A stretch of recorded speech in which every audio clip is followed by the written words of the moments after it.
وده بارت 2 من منتجات بتعالج الشعر المقصف المجهد الهايش، يكون سعرها اقتصادي وفي نفس الوقت بتدي نفس الافكت بتاع المنتجات الغاليه واحلى منها. المجموعه دي او اللاين ده بتاع باي سوفت، ده اللي بالهيالورونيك اسيد، وده الهير كونديشنر اللي بجوز الهند.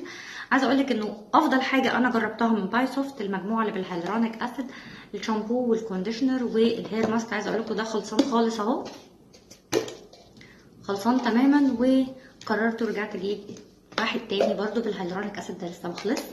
المجموعه دي انا بحبها جدا جدا اللي هي بالهيالورونيك اسيد، لانه الناس اللي بتغسل شعرها محتاجه تغسل شعرها كل يوم، بتروح الجيم، بتنزل البول، محتاجه حاجه تغسل بيها شعرها كل يوم. الشامبو ده حلو جدا لان هو فري سلفيت وفري بارابين وفري سيليكون، ما فيهوش اي حاجه بتضر الشعر خالص، وينفع نستخدمه كل يوم.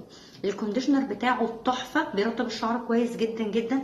وانا بتكلم بالاخص على المجموعه اللي هي بالهيالورونيك اسيد، لان المجموعه الثانيه اللي هي بجوز الهند محتاجه شعر يكون دهني شويه، مش جاف ولا مقصف ولا تالف ولا هايش.